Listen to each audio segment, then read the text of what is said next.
rocher, ma lumière et mon sauveur. Je ne crains rien. Il est mon rempart et mon ferme soutien.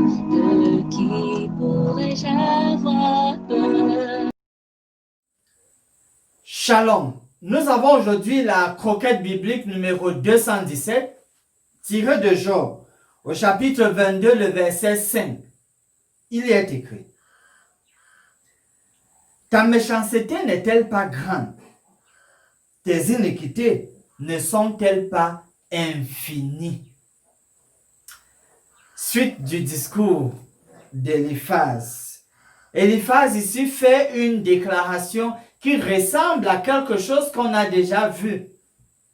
Parce qu'une fois de plus, on voit encore transparaître cette idée floue, ce préjugé sur lequel ils ont travaillé, ses amis et lui, de croire que les calamités n'arrivent qu'au juste. Et donc, comme Job a des calamités, alors Job est méchant.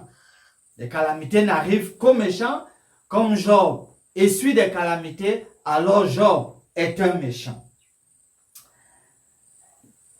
Si jamais Éliphaz devait avoir raison, ce serait pour insinuer que Dieu avait tort de dire que Job est intègre. De nos jours, on peut voir dans certaines formations sanitaires où, voilà, si vous supposez que tel qui est séropositif, c'est à cause d'un désordre sexuel, alors que pour son cas, c'était plutôt dans un salon de coiffure ou toute autre raison qui a été le canal pour son infection. Mais si vous mettez cette idée en tête et vous opérez avec l'idée que voilà, c'était le désordre sexuel, le malade saura. Parce qu'en fait, les malades savent détecter si on est en train de fonctionner avec une idée préconçue, avec des préjugés les concernant. Ils savent détecter. Et puis, comme vous le savez, il vaut mieux se focaliser sur la solution. Parce que si même alors c'était le désordre sexuel, si même alors c'était à cause des erreurs de la personne malade, votre insistance et votre emphase ne va réussir qu'à donner à ces malades une conscience culpabilisante. Et cela ne résout nullement le problème. Il est question d'aider à avoir une bonne ambiance qui serve de canal pour que le malade soit réceptif au traitement.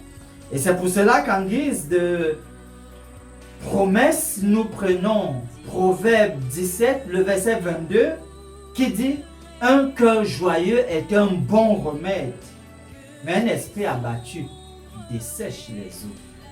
Et donc, à travers votre action, il doit être question d'aider le malade à avoir un cœur joyeux, qui sera dans le canal, le vecteur, pour que finalement les médicaments à prendre soient bénéfiques. Parce que sinon, la conscience culpabilisante conduit à dessécher les eaux. Je vous encourage donc à avoir ce cœur joyeux, tout au moins en pensant à l'amour de Dieu pour vous et avec l'assurance de sa toute-puissance et toutes ses promesses à votre endroit. Finissons par ce mot de prière. Merci pour tout, Seigneur. Nous voulons que tu nous aides à savoir comment apporter les soins spirituels aux personnes malades. Tu connais chacune d'entre elles. Sois à leur côté et fais-leur du bien. Nous te prions ainsi à travers le nom de Jésus notre Sauveur. Amen. Mon âme espère en l'Éternel. Mon âme espère en l'Éternel. Qu'un chant s'élève au Dieu du ciel. Qu'un chant s'élève au Dieu du ciel.